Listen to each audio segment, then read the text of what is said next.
O for math. Yep. Problems that we will be talking about. So we are going to take the little quiz first. There are 5 questions. If you need to type something out, like type it out. Like if you're writing an angle, just write theta, or you can call it x. I know it's a little odd taking it through the chat feature, but right now that's, I think, what I'm going to try and see how it works, and then we'll go from there after break. So open the chat feature. I'm going to give you one question at a time. So this first question, in SOHCAHTOA, the tangent of theta is equal to what? And all you have to do is fill in the blank. So if you're using SOHCAHTOA, or if you have a triangle, how would you find the tangent of that angle? So send me right now through the chat feature. And you can abbreviate if you'd like.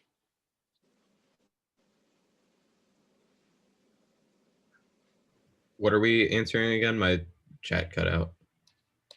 The one that's up on the screen, you're finding using SOHCAHTOA, the tangent is what 2 sides of the triangle? Oh, okay. So just fill in the little blank.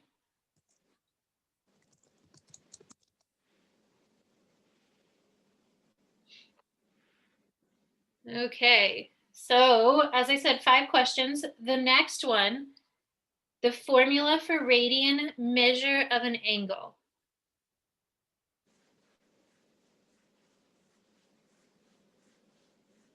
So radian measure of an angle, what is that formula?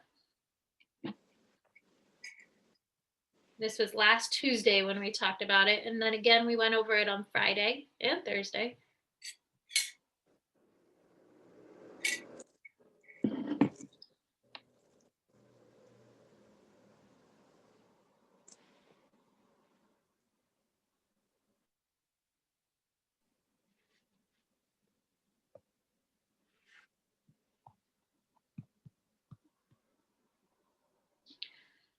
All right, we're going to move on to number 3. As I said, there are 5 questions.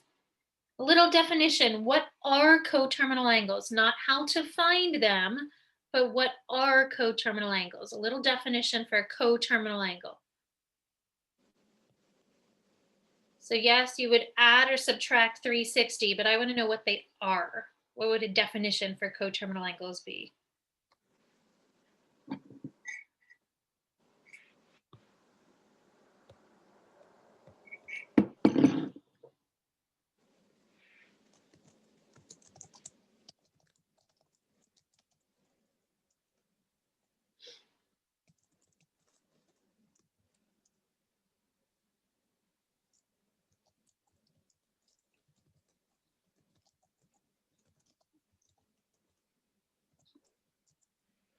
Okay.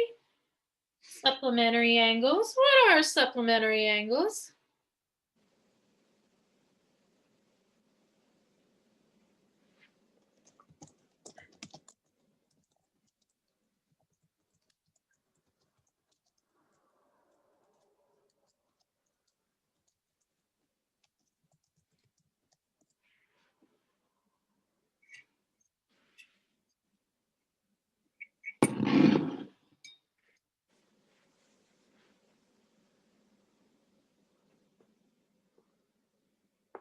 Good. Good. And then the last one, 2 pi. What is 2 pi equivalent to in degree measure?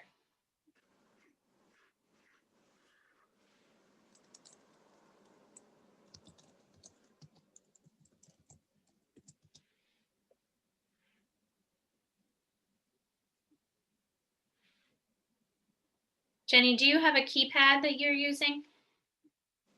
You have your little, you found a degree symbol and you found the angle symbol? Yeah, a while ago, I found that if you hit Option and then a couple different keys, you can get different symbols. So I went through and I found which ones I needed. Wow, that's great.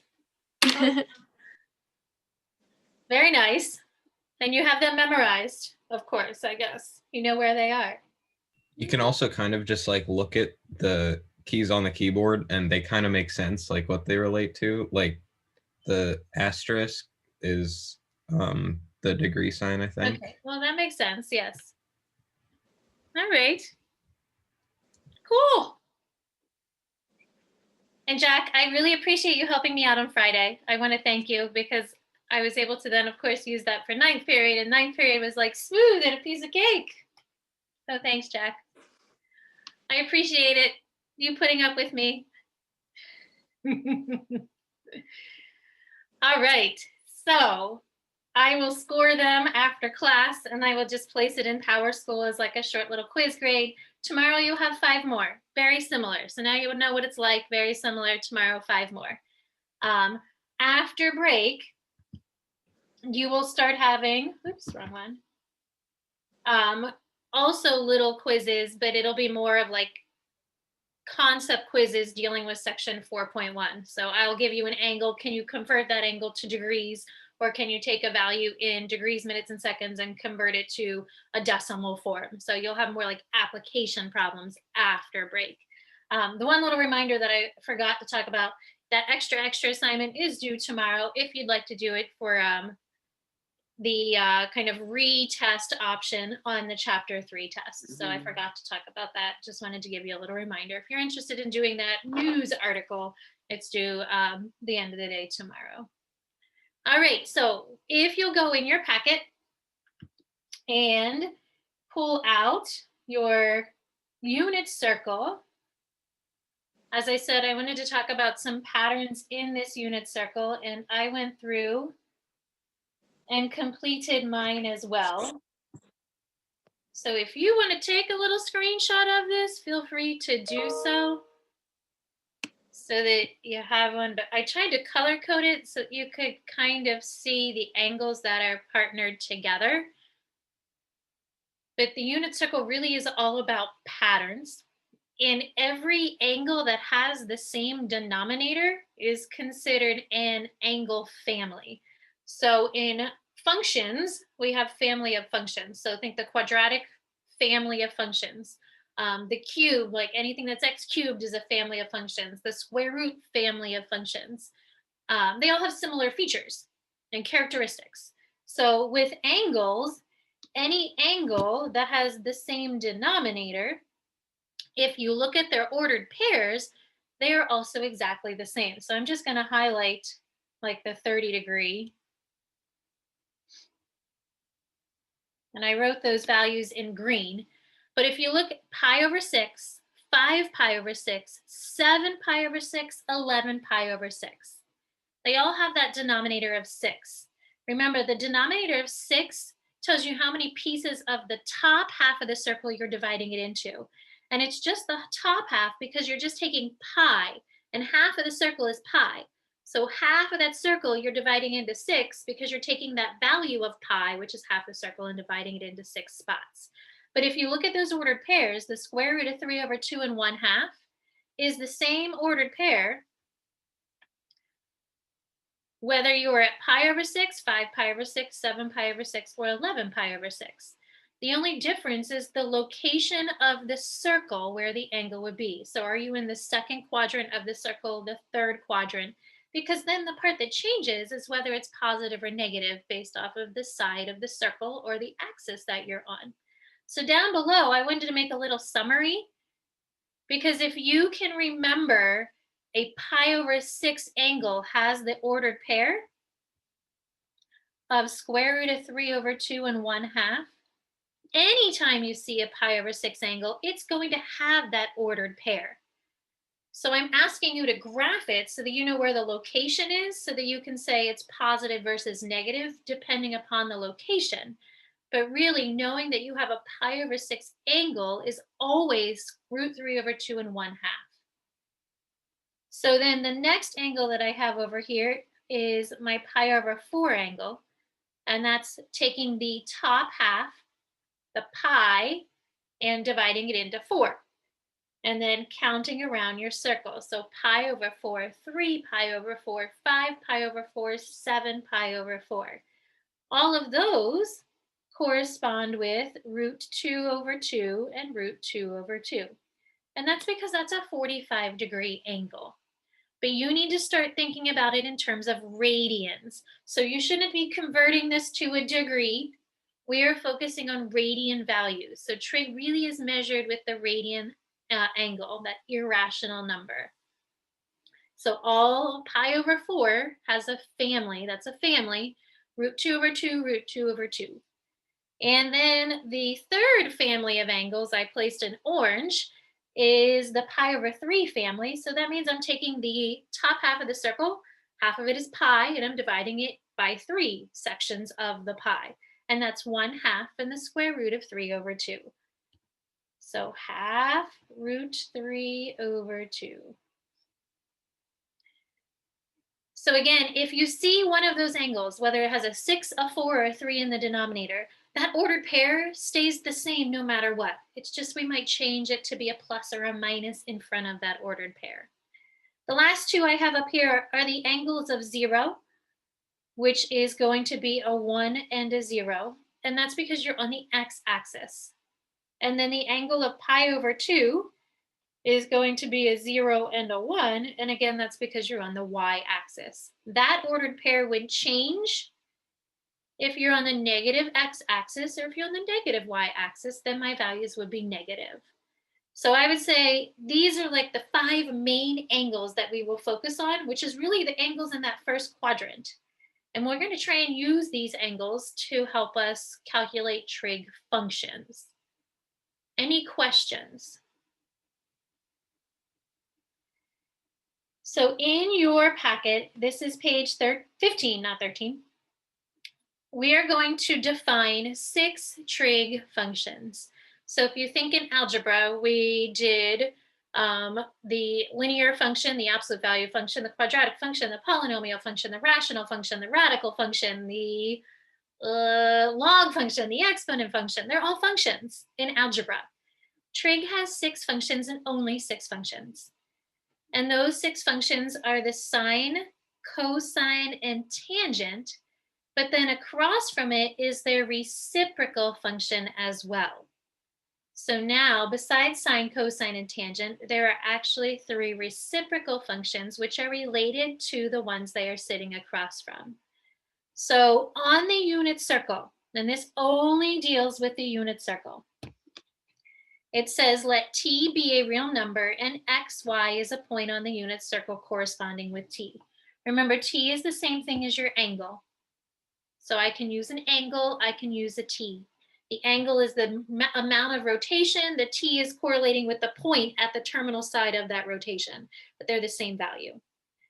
On the unit circle, the sine is the y value of the ordered pair. And that is because if I look at my graph or my triangle, the sine is the opposite side over the hypotenuse. Well, the opposite side of my triangle is 1/2. The hypotenuse is always 1. So the opposite side of the triangle is the vertical height of the triangle. And we know that y represents the vertical distance. So the sine on the unit circle will always just be the y of the ordered pair. That means the cosine is the x of the ordered pair. And that's because cosine is the adjacent side, which is the x value, the bottom part of the triangle. So we usually say that sine is opposite over adjacent. Well, I'm sorry, tangent is opposite over adjacent.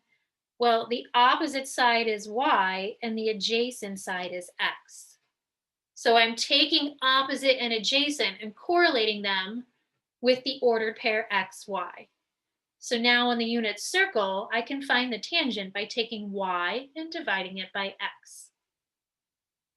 Any questions on those 3 functions? So the sine is y or the opposite, but the opposite is the y because it's the vertical part of the triangle. Cosine is x or the adjacent, but the x is the bottom of the triangle. And then tangent is opposite over adjacent or y over x. So there are 3 new functions right next to it, and these are reciprocal functions. They are related to the ones right next door. And the first one is CSC. And this CSC stands for the cosecant.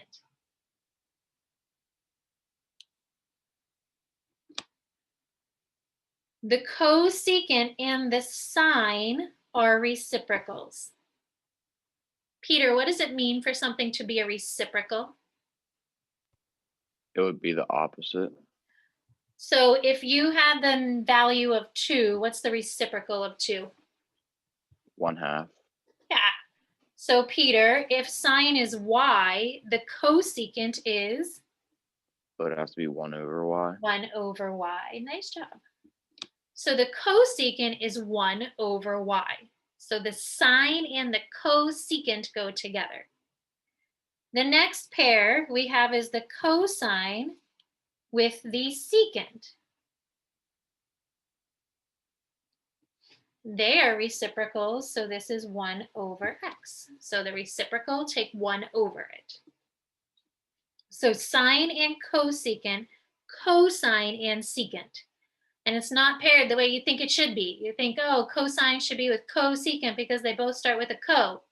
Unfortunately, it doesn't work that way. So the sine and the cosecant, the cosine and the secant.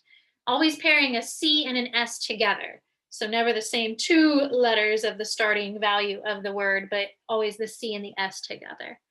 And then the last one does make sense. The tangent goes along with the cotangent.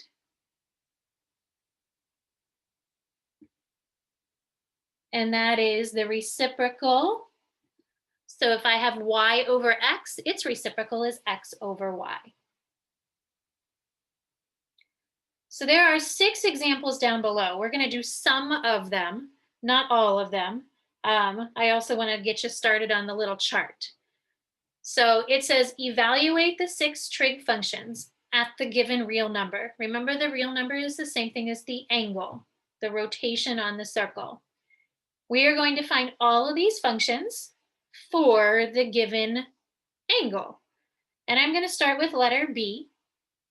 And it says the angle is pi over 6. And then it says the point on the circle. So the first thing that we're going to do is to draw the circle to see if we can get the actual point. So draw yourself a little circle. And just like we usually do, we'll draw in that XY axis. So pi over 6 means that my pi has to be divided up into 6 spots.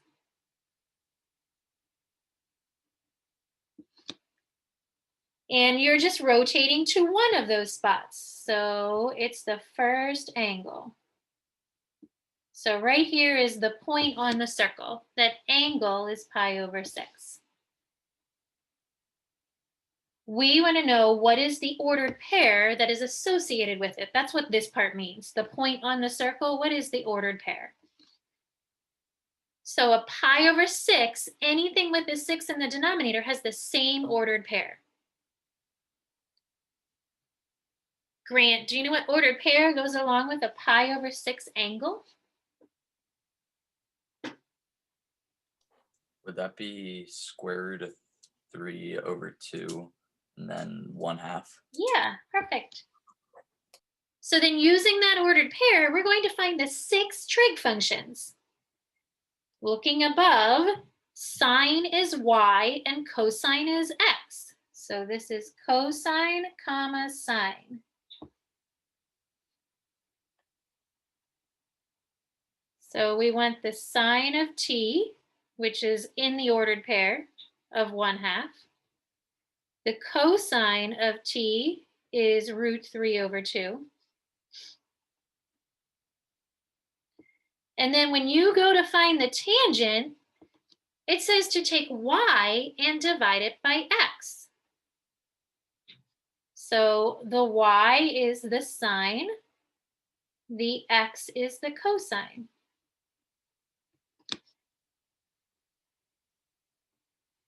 But of course, we can't leave it like this. This is called a complex fraction. You can't have a fraction divided by a fraction. So we're going to try and simplify it.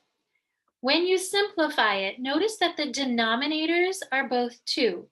Well, they're going to cancel. And that leaves me with 1 over root 3. Kaden, what would you have to do to simplify 1 over root 3? Multiplied by the square root of 3. Yeah, and what do you get when you do that? Square root of 3 over 3. Nice job. So now I have sine, cosine, and tangent. But we want all 6 trig functions, which means that I need to take the reciprocal of the functions that we just wrote down.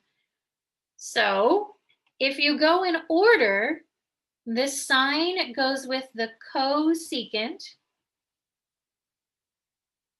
which means I take the reciprocal of the sine to find the cosecant because it's 1 over it. Kaden, what's 1 over 1/2?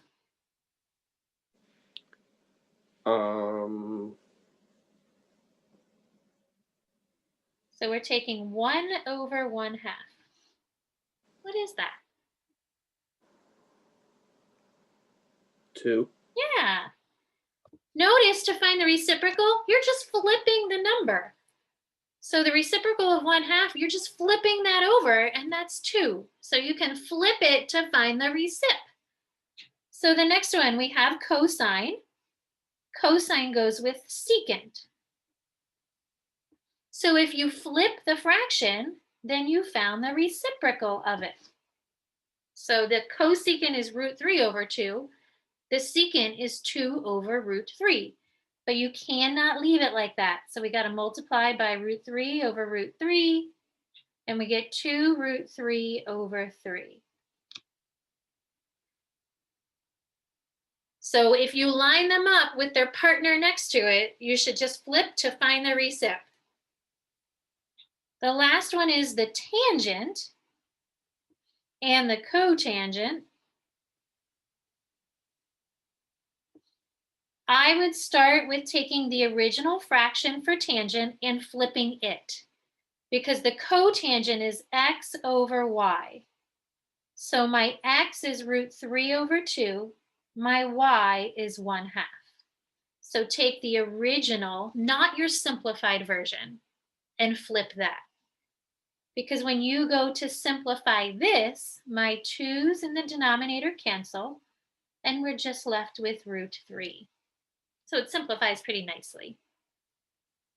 So now you have found the 6 trig functions for pi over 6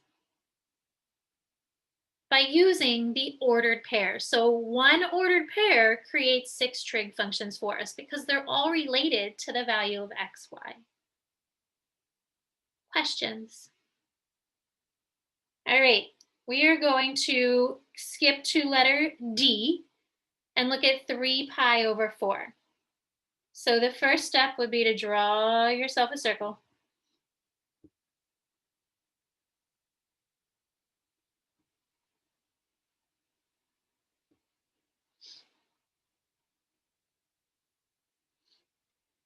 Again, 3 pi over 4, the 4 says that I should have 4 pieces of my pi on the top. So my pi, half the circle, is divided into 4 pieces.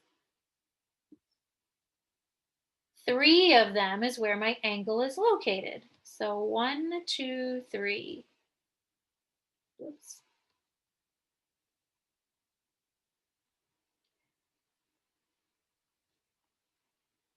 Okay, so here's what you need to focus on. If you look at the denominator, it's a 4. So I need you to start thinking of these values right here. Anytime the denominator is a 4, my ordered pair is root 2 over 2, root 2 over 2. So I'm going to write that ordered pair.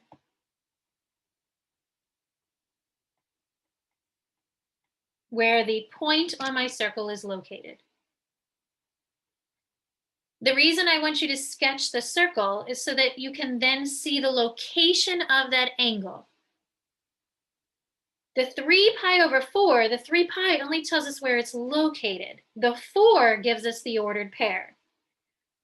So Peter, if we have root 2 over 2 and root 2 over 2, but the angle is in the second quadrant, how does that affect the ordered pair? The x value would become negative. Yeah, so it's the same ordered pair, but x is negative. So see if you can find the 6 trig functions. Remember, cosine is x, sine is y. So start with the sine, the cosine, and the tangent, and use those definitions of the trig functions. And any extra notes that you need to write next to it, feel free to do so.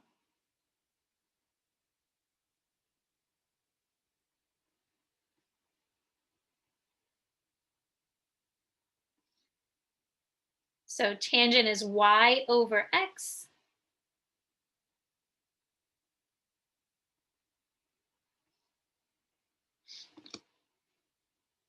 Evan, what happens when you have negative root 2 over 2 over positive root 2 over 2? Don't you just get -1? Yeah, they cancel, you get -1. They're the same, they cancel. That's nice. They wipe out. All right, so across from it, we have the cosecant with the sine, the secant with the cosine, and the cotangent with the tangent. Remember, you're taking the reciprocal, so that means take what you have and flip it. So you're flipping the sign, and then you're rationalizing it.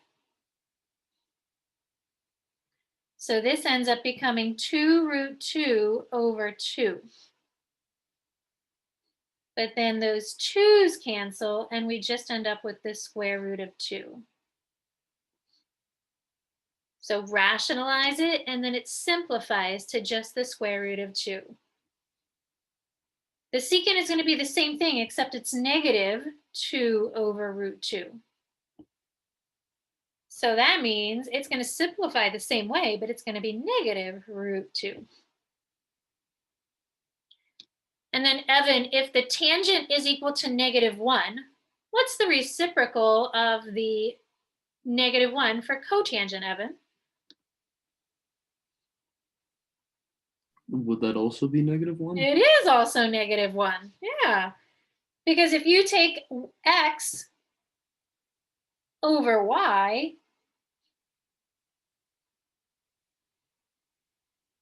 you get -1.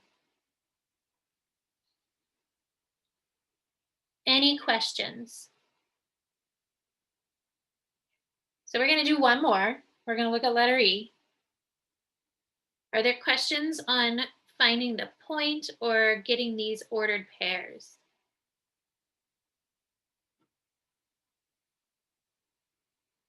Okay. So the last value here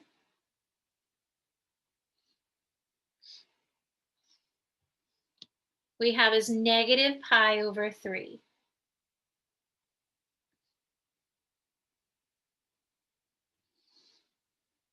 So when we have a pi/3,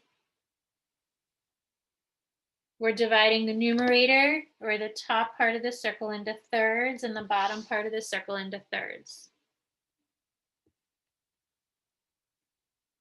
This time it's negative. So I need to move in the clockwise location and just go to 1/pi/3. So the part that is negative doesn't change the value. You're looking at the denominator, and it's a 3. So Darby, if it has a 3 in the denominator, what is the ordered pair associated with an angle that is some pi over 3? Would it be 1/2 over the square root of 3 over 2? And then if you look at the location of that point, Darby, what has to happen with this ordered pair? You'd have to make the y value negative because Yeah. it's in the fourth quadrant. Perfect. So the location of the angle just tells me what should be positive or negative. The fact that it has a 3 in the denominator gives us the ordered pair. So every fraction that is some pi over 3 will have that same ordered pair. So we're going to calculate then the sine, cosine, and tangent one more time.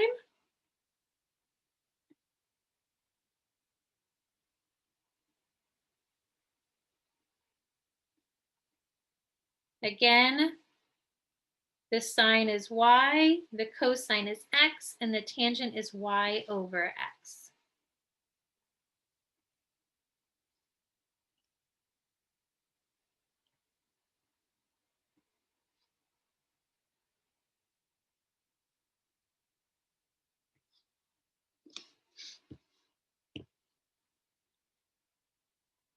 So once you have your ordered pair, that ordered pair finds 6 things for us.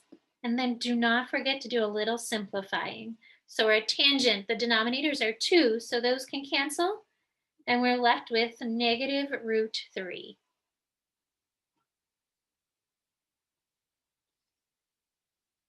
And then the partner functions, the reciprocal functions, the cosecant, the secant, and the cotangent. Did anybody know that there were 6 trig functions? Anybody know there were 3 more that existed? No, you probably just figured it was just sine, cosine, and tangent in this happy world of trigonometry. But instead, there's 3 other functions that get partnered with the sine, cosine, and tangent. So again, always the reciprocal function. So you're just flipping to find the reciprocal for the cosecant. So 2 over negative root 3.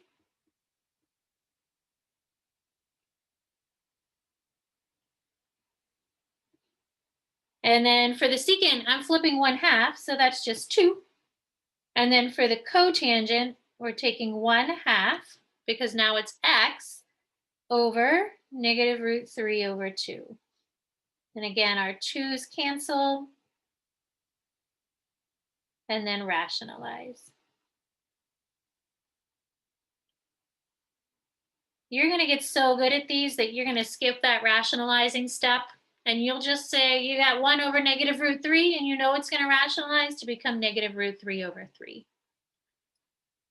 Any questions? So you can see we're dealing with really like the same group of numbers.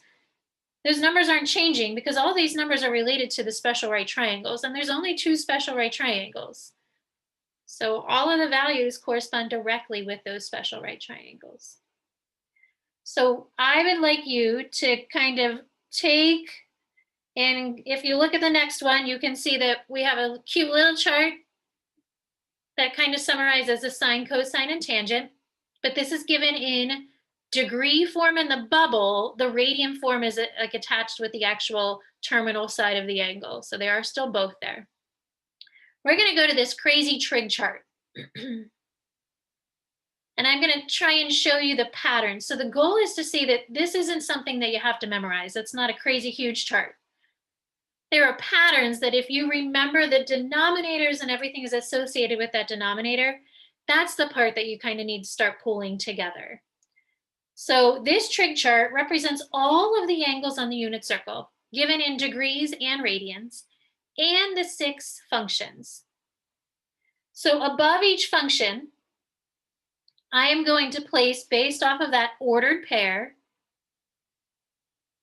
how we would calculate the sine, the cosine, the tangent, and their reciprocals. So the sine is y, the cosine is x.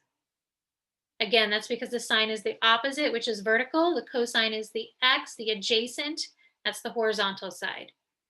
The tangent is y over x. And then going in the opposite form, or the opposite way, the tangent and the cotangent are reciprocals. The secant and the cosine are reciprocals. The cosecant and the sine are reciprocals. So they kind of pair on the outside and then work your way through. Those middle 2 are the reciprocals of each other. So I want to show you how this chart works because it looks like it's a lot to fill in. But there's a lot of patterns that we're going to use. So I'm going to start with 30 degrees because that was the first angle that we started with above. A 30-degree angle, I'm going to write the ordered pair inside with the radian. is root 3 over 2 and 1/2. That's the point with a 30-degree angle, or pi over 6.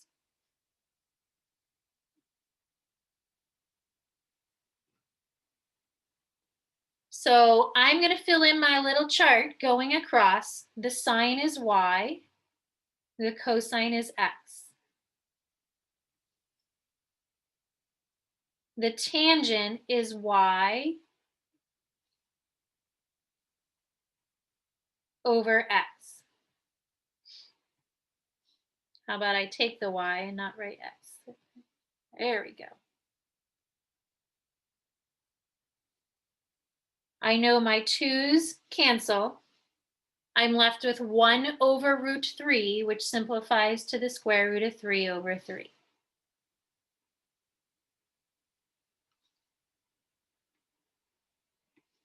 The cotangent is x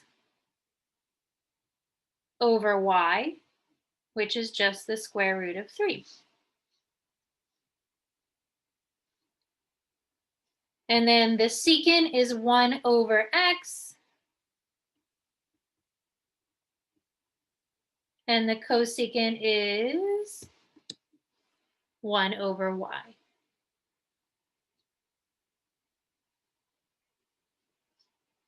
So you're going to take this entire row, and anytime you see pi over 6, that entire row gets repeated in the chart. So the next pi over 6 I see is 5 pi over 6. I'm going to write the entire row again because nothing changes based off of the value of the sine, cosine, tangent, and their reciprocals. So this is still 1/2, root 3 over 2, root 3 over 3, and so on.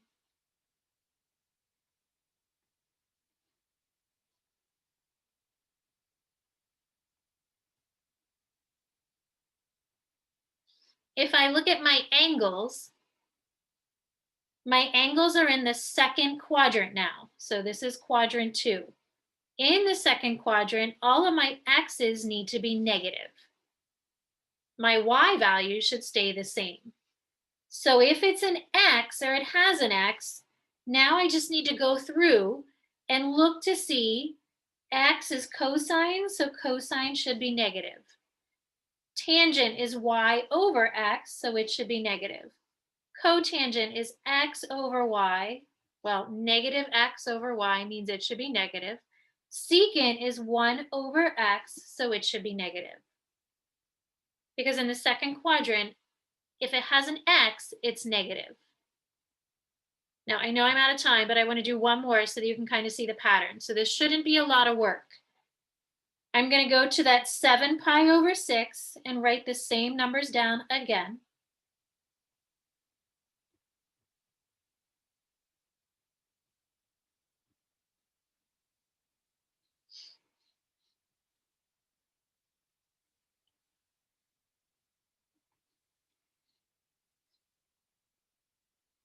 This is quadrant 3, where both x and y are negative. So that means if it has a y, it has to become negative. If it has an x, it has to become negative. But if it has an x and a y, both of them are negative. A negative divided by a negative is a positive. So these two for tangent and cotangent are positive because it's x and y. But my other values would be negative. So your goal is to see if you can figure out or fill in this chart using the patterns of the chart. And I went 2 minutes over, stealing time away from you. If you have questions, please send me an email. Tomorrow, we're going to kind of wrap up this chart and doing a couple other applications of the unit circle. Have a fantastic day. You too. Thank Promise, you. Cam. Have a good day. Thank you. Have a good day. Thanks, you too.